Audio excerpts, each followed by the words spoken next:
Salut à tous. Salut. Donc ce soir on est nombreux puisqu'on accueille Linsky, l'habituel vlogueur des Tomatropes. Râleur. Et aussi Elliot Mini donc, qui est de passage dans le coin, donc on en a profité, on a mis grappin dessus. Voilà. Et je suis sobre depuis 3 mois. Ce qui est une chose quand même assez coutumière. Je suis pas convaincu. Donc ce soir nous allons vous parler de liberté au cinéma, donc un sujet très vaste qu'on ne maîtrise pas à 100%, mais on va essayer de faire un petit tour d'horizon quand même assez exhaustif, on va essayer. Moi je pensais à Nosferatu de Murnau qui était basé sur Dracula, je crois qu'il a eu un procès il me semble. Oui, pour avoir lu le bouquin de Bram Stoker, c'est vraiment du... Je crois que c'est presque exactement la même chose, il y a juste les noms qui changent, et le nom de la maladie, dans le film c'est la peste qui l'amène dans la ville, ouais. Et dans le bouquin je sais plus ce qui se passe exactement, mais sinon c'est vraiment exactement la même chose. Et du coup on se retrouve avec un film qui aurait dû s'appeler Dracula et qui s'appelle différemment, et qui est quand même un des films les plus célèbres de l'histoire du cinéma, en tout cas chez les historiens du cinéma, quoi, parce qu'il a marqué son temps, quoi. Et du coup ça aurait été dommage qu'il ne sorte pas ce film à cause de l'histoire de droit, quoi, finalement. Avec du recul. Qui pour le coup aujourd'hui est libre de droit, si je dis pas de bêtises. Oui, tout à fait. Donc maintenant on peut le récupérer. Tu l'as sur ta chaîne quoi? Non, pas encore. Non, pas encore. Pas encore. Il y sera. Petit teaser. Elliot explique, nouveau concept depuis quelques mois. Je fais plein d'émissions différentes, mais il y en a une où je mets des films libres de droit sur ma chaîne, voilà, en bonne qualité, parce que le but c'est justement de mettre ces films-là qu'on trouve toujours en qualité dégueulasse en streaming ou quoi, vraiment en qualité restaurée ou même, enfin voilà, bonne qualité. Et tu fais une petite présentation en mode un petit peu ciné-club au début, voilà. Frédéric Mitterrand. Donc on se retrouve peut-être en Griffiths, c'était à la même période à peu près, j'ai commencé peut-être avant même que... Griffiths, oui, c'était avant. Griffiths en fait il a fait, entre autres son plus connu c'est Naissance d'une nation, qui est un film assez long, il me semble qu'il fait quasiment 3 heures. Pour l'époque, c'était des bobines c'était déjà une grande liberté. Ce film-là est considéré vraiment comme un film de référence d'un point de vue de la technique, parce qu'il a exploité pour la première fois notamment le montage alterné de manière on va dire moderne. C'est lui qui a modernisé cette technique-là. Bon, c'est quasiment lui qui l'a utilisé la première fois, mais c'est pas tout à fait le cas. Il est connu du coup par les historiens du cinéma, surtout pour la technique, mais aussi pour son côté raciste.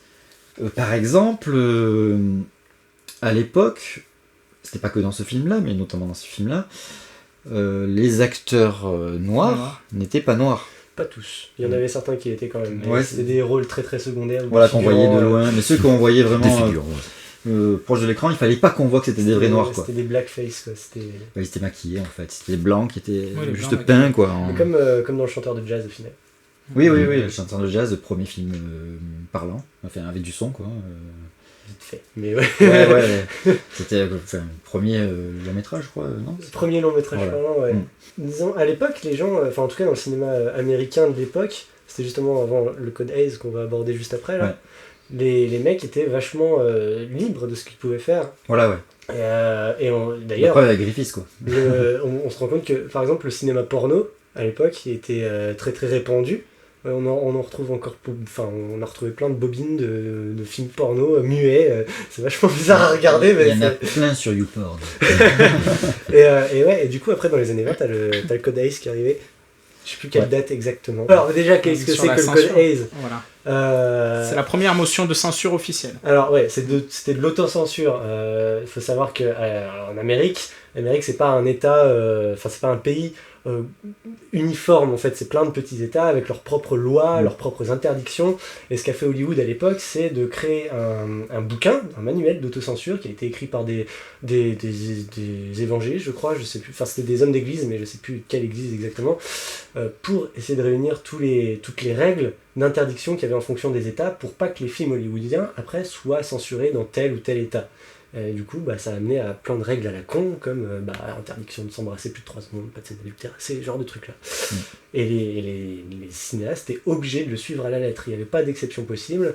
En tout cas, ceux qui travailler dans les grandes majors d'Hollywood. Ah mais du coup, moi ça me fait penser aussi à ce qu'on a dans la série plus ou moins récemment, avec l'histoire des quotas, où il faut forcément des noirs pour que ce soit politiquement correct aujourd'hui, du coup, et du coup on met des noirs, même si ça sert à rien qu'ils soient noirs, ou même si ça n'a pas de sens qu'ils soient noirs dans le scénario, quoi. On le met quand même parce qu'il faut le quota. Oui, mais en même temps, c'est l'intérêt d'avoir des noirs qui n'aient pas de sens parce qu'ils sont noirs. Oui. mais c'est pas dans ce sens. C'est pas exactement ce que je voulais dire, mais, Ouais. mais ça peut presque même, ça pourrait même mettre dans un contresens, quoi. C'est-à-dire que pour faire actuel, c'est-à-dire pour montrer notre monde actuel, qui est forcément cosmopolite, oui, voilà, on essaie de faire cosmopolite, mais on sent qu'effectivement, c'est pas toujours à propos, c'est un peu forcé, par exemple. Et du coup, c'est une contrainte quand même, quoi. Oui, ça devient une contrainte. Je sais plus qui disait ça, tu vas rebondir dessus, quand justement le fait d'imposer ces quotas-là, ça amenait à ce qu'on écrive des rôles spécifiquement pour les gens de couleur, genre les noirs c'était le comic relief, et etc. Exactement, ouais. Du coup, je sais plus lequel d'entre vous disait ça tout à l'heure, mais... Oui, mais c'était pareil pour les gays, à un moment donné, tu vois, à chaque fois qu'il y avait un gay, c'était toujours la qui est souvent un second rôle. C'est le nouvel Hollywood, en fait, qui a un petit peu relancé... Enfin, c'était après le Code Eyes. Ouais, et fin des années 60. Donc on va rappeler ce qu'est le nouvel Hollywood rapidement. C'était des jeunes réalisateurs, en fait, qui venaient du milieu indépendant, qui se connaissaient déjà quasiment tous, d'ailleurs. Scorsese... De Palma, Coppola. T'avais aussi Woody Allen. Il y avait aussi Spielberg qui était là aussi. Ouais. George Lucas. Et George Lucas. J'allais l'oublier. Kubrick. Et Kubrick, même s'il n'était pas vraiment dans le truc. C'est compliqué avec Kubrick, mais on peut dire qu'il a fait partie du New Hollywood quand même. Ouais. C'était compliqué parce qu'il est. Il est quand même arrivé avant dans le truc, mais après il a vraiment. Jaillit son côté créatif avec le nouvel Hollywood.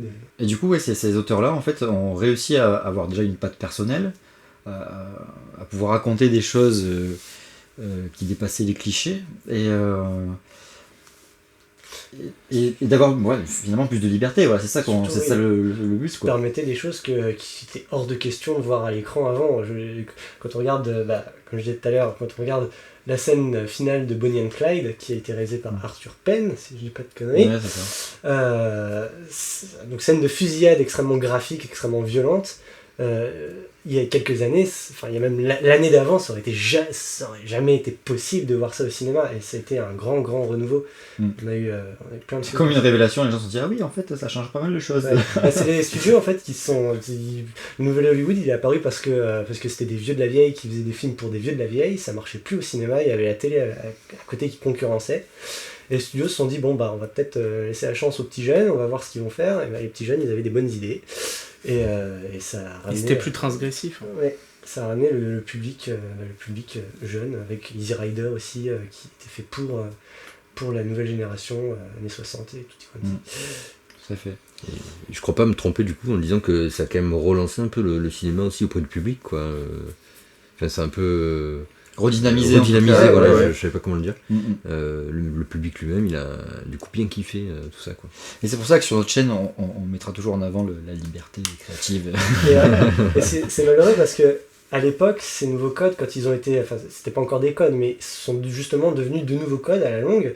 Et maintenant, ce qui a été forgé par le nouvel Hollywood, c'est ce qui entrave la création de nos jours, à savoir les scénarios typés sur les blockbusters de l'été, le merchandising, tout ça. C'est ce qui, à l'époque, était nouveau, maintenant entrave la création dans le film grand public américain. C'est toujours des cycles de toute façon. On a un peu toujours les mêmes films, quoi. Ça, c'est sûr. Ouais. Et maintenant, ça va même encore plus loin, puisque il y a le bouquin, du coup. Le scénariste Blake Snyder, qui a écrit un bouquin, j'ai déjà oublié le nom, mais c'est les bases du cinéma ou un truc comme ça. C'est un nom super facile et standard en plus, quoi. Les bases de l'écriture scénaristique. Ouais, c'est un truc comme ça. Mais tout le monde l'oublie, quoi.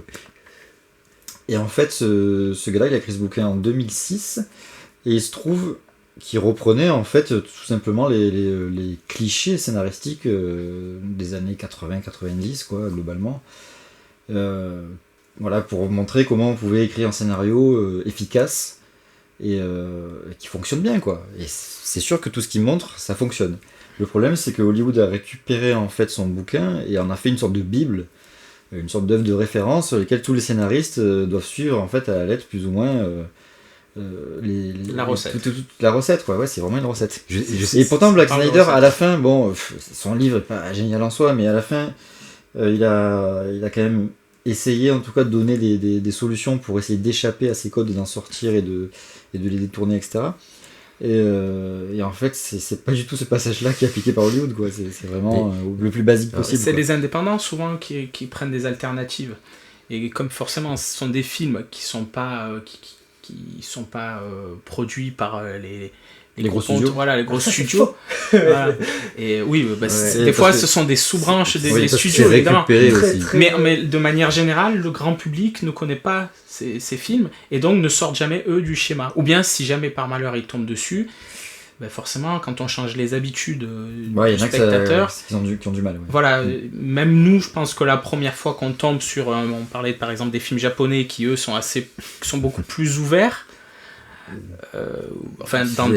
Par rapport à notre vision nous occidentale, on peut être un peu choqué. Pas forcément les gros budgets entre guillemets, parce que les budgets au Japon c'est pas très gros, mais les gros budgets des films japonais ils sont quand même codifiés aussi, quoi. Oui, non. Donc mais après culturellement le problème est le même, mais à moindre vue. échelle. Mais culturellement, effectivement, nous la première fois que tu vois un film japonais, c'est un peu bizarre. En fait, le gros problème de la liberté au cinéma, c'est le financement, en fait, aussi. Et moi, je suis pas d'accord. Plus un film coûte de l'argent, moins on va chercher à Oui, prendre bien de sûr. Oui, ça c'est vrai.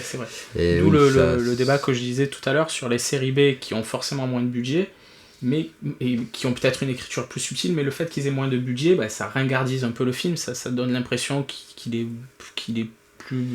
qui est moins qualitatif. Moins qualitatif, tout simplement. C'est pas forcément le cas, mais... Bon, après, c'est... Mais pour moi, ça reste un problème, et j'ai l'impression, en fait, aujourd'hui même, que les réalisateurs se formatent eux-mêmes pour correspondre à ce que veulent chercher les studios, alors que je suis pas sûr que ce soit toujours le studio qui le demande, en fait. Ou bien le Je spectateur. crois qu'on en est venu il faut faire des films et il faut que je mange parce que c'est mon boulot, et que j'ai l'impression qu'ils font ça aussi, ils s'auto-formatent à mon avis. T'as beaucoup de yes men en fait qui sont appelés comme ça parce qu'ils disent oui toujours au studio, mais la plupart en fait c'est pas vraiment ça. La plupart c'est des mecs qui viennent d'écoles de cinéma et qui appliquent un petit peu les règles du cinéma à la lettre, un petit peu comme Zack Snyder dans son bouquin, quoi. Voilà, il faut savoir aussi que un nouveau réalisateur qui est forcément plein de créativité, qui sort d'école, qui est plein de créativité, lui il va se faire brider aussi par le studio. Parce qu'on va pas, même une petite somme, on va pas lui donner comme ça sans qu'ils aient la main sur le produit, parce que le produit va leur appartenir. Dans tout le cas, il appartient pas au réalisateur. Il faut aussi faire gaffe à quel pays on parle. Parce que, là on parle beaucoup des États-Unis. Les États-Unis. Voilà. Moi je pensais aussi, parce que quand on parlait des jeunes qui sortaient des écoles et qui voulaient peut-être se formater à un cinéma qui existait déjà, pour moi par exemple, en France c'est pas du tout le cas. Les jeunes regorgent d'idées magnifiques. Ils veulent voir les choses changer et c'est juste le système de financement qui ne leur permet pas ça. Quoi. Et tu vois, les raisons de la non-créativité d'un cinéma, ça dépend énormément du système dans lequel il s'inscrit. Ouais. Et du coup, c'est vraiment on est dans le thème de la liberté, quoi, puisque finalement cette liberté elle est vraiment contrainte par le système qui l'englobe. En France, le système financier est compliqué. On vous renvoie sur la vidéo de Yuan from Outer Space qui est absolument géniale et qui vous expliquera vraiment tout, vous comprendrez vraiment tout sur les problèmes qu'il y a en France. Et aux États-Unis, c'est plus une sorte d'hégémonie quasiment idéologique, quoi. L'hégémonie du grand capital. C'est aussi aux États-Unis peut-être parce qu'ils répondent à la demande du spectateur. Peut-être beaucoup plus. Oui, ils sont dans les capitalistes, ils répondent à la demande du spectateur. Pour les gros studios. Parce que quand tu regardes, par exemple, aux États-Unis, ils ont quand même une liste de scénarios, ça s'appelle la blacklist, où ils référencent tous les scénarios qui sont potentiellement novateurs, originaux, et que paradoxalement, aucun studio, grand studio, n'ose produire parce qu'ils ont peur que ça marche pas au cinéma. Il y en a quand même pas mal qui ont été faits, mais pas mal, quelques-uns quoi. Mais après c'est toujours au compte-gouttes, tu vois, c'est 3 ou 4 par an, et voilà. C'est une prise de risque. Il nous reste un peu des sous. Mais c'est ça, parce que au final, même les films indépendants aux États-Unis, ils sont produits par les grands majors, c'est quelque chose qu'on a tendance à oublier. Tous les petits studios indépendants, en tout cas la plus grande partie, sont des filiales des grandes majors. C'est vraiment une hégémonie pour le coup, c'est vraiment littéralement ça. Et quand il leur reste un petit peu de budget à côté, qu'ils peuvent produire ce genre de film, ils le font. Mais c'est pas leur fond de commerce, on va dire. Mais qu'en est-il du Seigneur des Anneaux? Si on partait sur les clichés, puisqu'on est dans la censure, on est